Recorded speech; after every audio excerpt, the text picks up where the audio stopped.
ನಿನ್ನೆ ಬಿಜೆಪಿ ಧರ್ಮಯಾತ್ರೆ ಮಾಡಿದ್ರು ಧರ್ಮಸ್ಥಳದಲ್ಲಿ ಅವ್ರು ಎನ್ಐ ತನಿಖೆ ಆಗ್ಬೇಕಂತ ಆಗ್ರಹ ಮಾಡ್ತಾರೆ. ಅದು ಧರ್ಮಯಾತ್ರೆ ಅಲ್ಲ, ರಾಜಕೀಯ ಯಾತ್ರೆ. SIT ತನಿಖೆ ಮಾಡ್ತಾ ಇದೆ. ನಮ್ಮ ಪೊಲೀಸ್ನವ್ರ ಮೇಲೆ ನಂಬಿಕೆ ಇಲ್ಲ. NIA ಮಾಡಿ ಅಂತ ಹೇಳ್ತಾರೆ ಅಲ್ವಾ, ತನಿಖೆ ಮಾಡಿ ಅಂತ. ಇದು ತನಿಖೆ ನಡೀತಾ ಇರೋದು ಯಾವುದು? ಅವ್ರು ಕೇಳ್ತಾ ಇರೋದು ಯಾವುದು? ತನಿಖೆ ಮಾಡೋರು ಪೊಲೀಸ್ನವರೇ ಅಲ್ವಾ? ನಮ್ಮ ಪೊಲೀಸ್ನವ್ರ ಮೇಲೆ ನಂಬಿಕೆ ಇಲ್ಲ ಇವ್ರಿಗೆ. ನಂಬರ್ 1.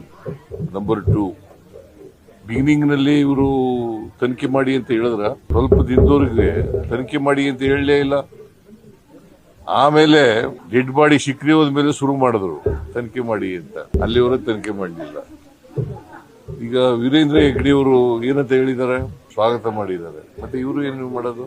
ಯಾರ ಮೇಲೆ ದೂರಿದೆ ಅವರೇ ಸ್ವಾಗತ ಮಾಡಿದ್ದಾರೆ. ಸತ್ಯ ಹೊರಗಡೆ ಬರಬೇಕು, ಸತ್ಯ ಗೊತ್ತಾಗಬೇಕು ಜನಗಳಿಗೆ.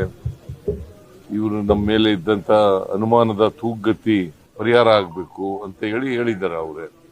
ನಾವು ತನಿಖೆ ಮಾಡಿಸ್ತಾ ಇದ್ದೀವಿ. ನಾವು ಯಾರು ಇಂಟರ್ಫಿಯರ್ ಆಯ್ತಾ ಇಲ್ಲ. ತನಿಖೆ ಅದು ಸ್ವತಂತ್ರವಾಗಿ ಮಾಡ್ತಾ ಇದ್ದಾರೆ. ಸತ್ಯ ಹೊರಗಡೆ ಬರ್ಲಿ, ಗೊತ್ತಾಗ್ಲಿ. ಅವರಿಗೆ ಹೊರ ರಾಜ್ಯ ಮತ್ತು ಹೊರ ದೇಶದಿಂದ ದುಡ್ಡು ಬಂದಿದೆ ಈ ಪ್ರಕರಣಕ್ಕೆ. ಇವ್ರಿಗೆ ದುಡ್ಡು ಬಂದಿದೆ ಬಿಜೆಪಿ ಅವ್ರಿಗೆ ಇಷ್ಟೆಲ್ಲ ಮಾಡ್ಬೇಕಾದ್ರೆ ಎಲ್ಲಿಂದ ಬರ್ತದೆ ದುಡ್ಡು? ಇವ್ರಿಗೆ ಯಾರು ಕೊಡೋರು? ಇವ್ರಿಗೆ ರಾಜಕೀಯವಾಗಿ ಎಲ್ಲ ವಿಚಾರಗಳನ್ನು ರಾಜಕೀಯವಾಗಿ ಬಳಸಕ್ ಹೋಗ್ಬಾರ್ದು. ರಾಜಕೀಯ ಮಾಡ್ಲಿ, ವಿರೋಧ ಪಕ್ಷದವರು ಟೀಕೆ ಮಾಡ್ಲಿ ಸರ್ಕಾರದ ಮೇಲೆ, ಬಟ್ ಎಲ್ಲಾನು ರಾಜಕೀಯಗೊಳಿಸಬಾರ್ದು. ಇವರು ರಾಜಕೀಯಕ್ಕೋಸ್ಕರ ಮಾಡ್ತಾ ಇದ್ದಾರೆ. ಇದರಲ್ಲಿ ಸತ್ಯ ಏನಿಲ್ಲ, ಅಸತ್ಯ ಇರ್ತಕ್ಕಂಥದ್ದು. ಬೇರೆ ಕಡೆಯಿಂದ